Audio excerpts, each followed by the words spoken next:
scholars to assist them in counseling the detainees. So I see that this Imam reference group has similarity of that, the RLG group. Among other roles, the RLG offers expert opinions on JI's misinterpretation of Islam, produce counter-ideological materials on relevant religious matters, and conduct public education for the Muslim community on religious extremism. To date, more than 30 religious counselors, which are the Asatiza, Muslim clerics, who are local Muslim scholars, have volunteered to do RLG work, involved in the RLG. In the beginning, they counseled the detainee in detention centers. Later on, they extended their services to counsel the family members. And the third phase was involvement in public education program to help the community, to prevent community from falling into extremism.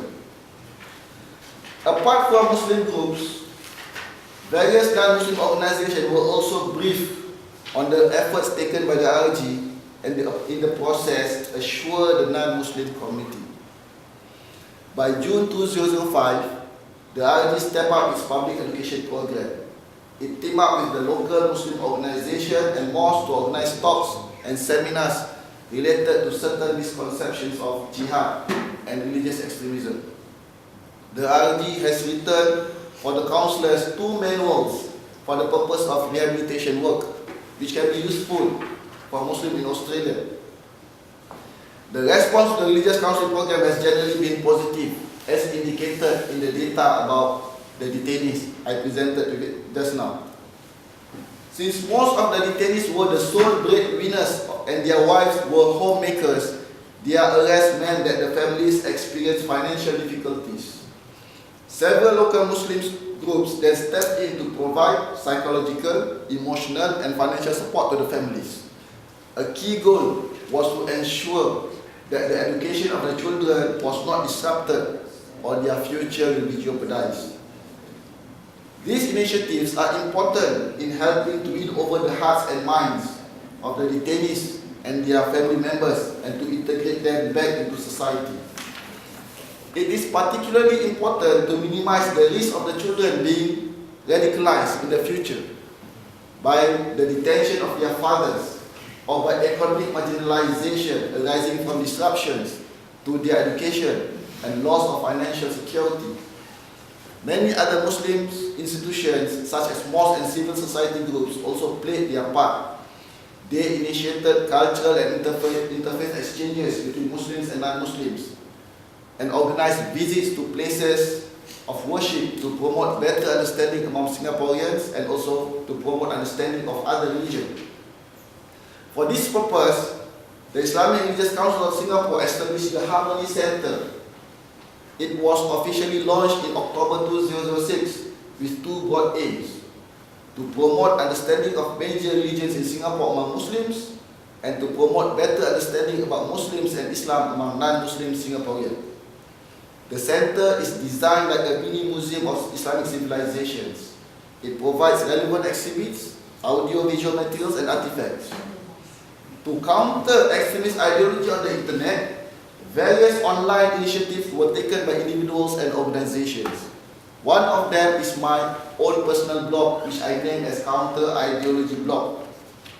This blog was previously hosted at multiply.com but has been migrated to wordpress.com.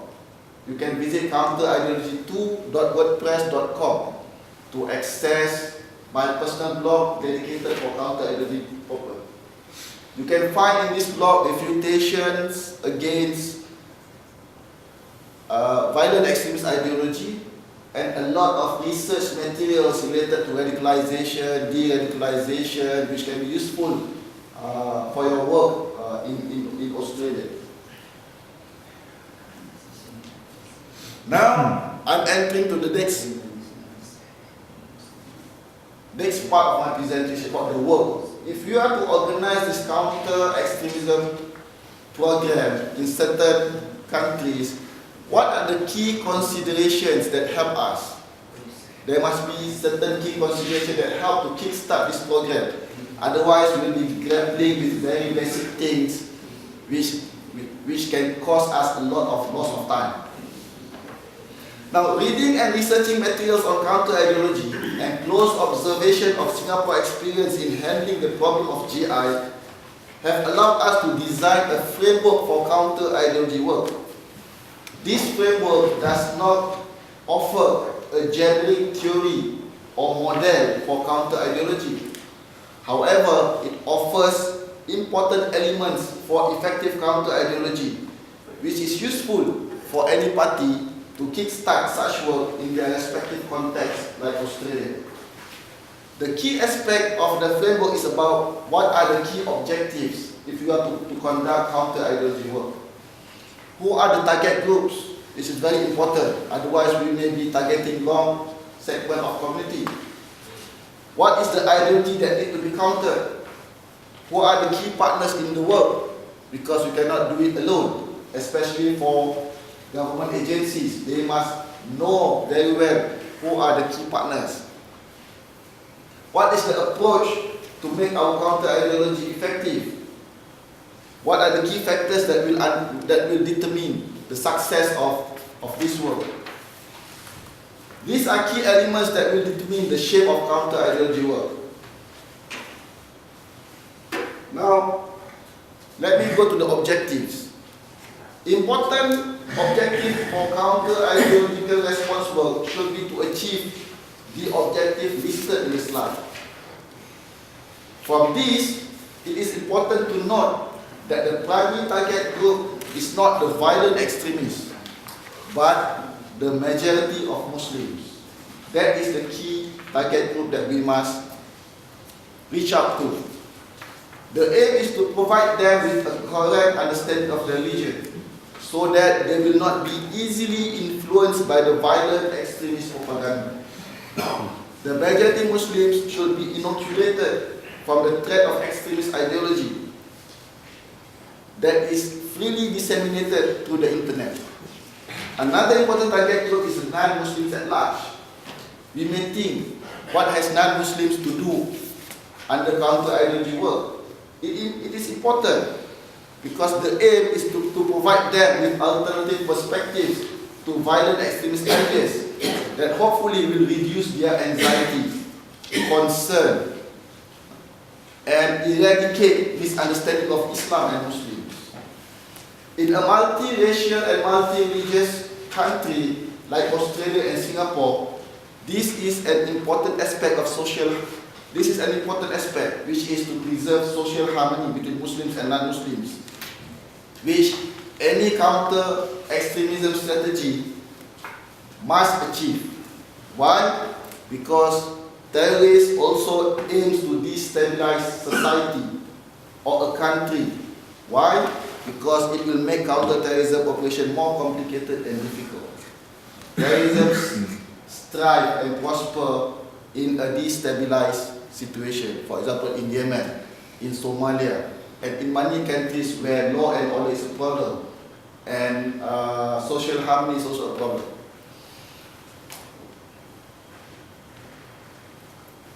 In short, we can identify three broad audiences in counter-ideology work. They are members of violent extremist organizations, close family members and their sympathizers. Secondly, general Muslims, the most important target group, and non-Muslims at large.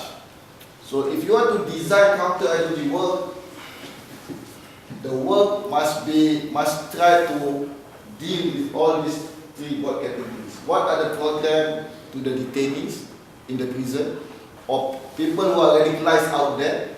Secondly, what are the programs for Muslims at large, and what are the programs for non-Muslims in relation to this problem of extremism among Muslims?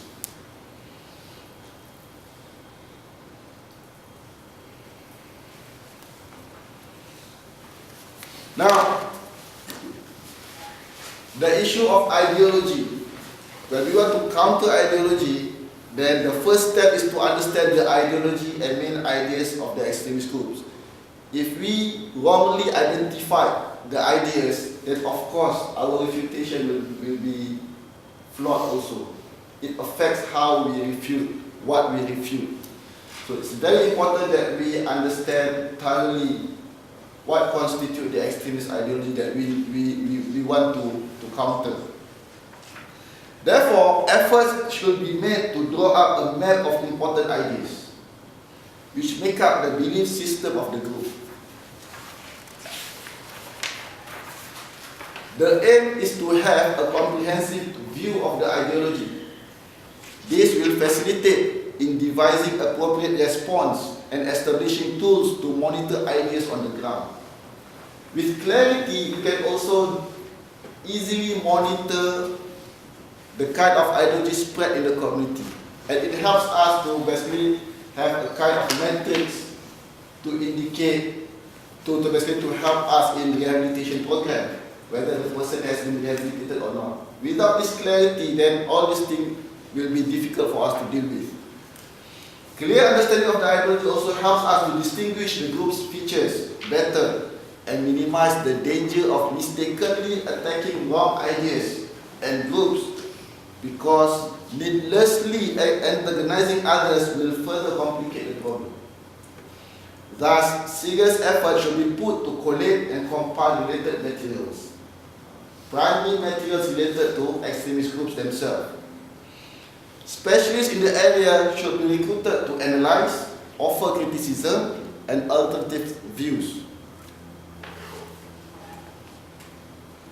Now, once we understand the problem, the ideology, the second important thing is for us to think about what is the best approach to deal with this ideology. Equally important, after understanding the idea, is to adopt the appropriate approach.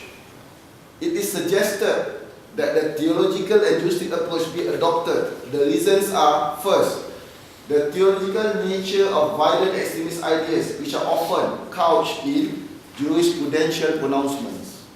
Second, their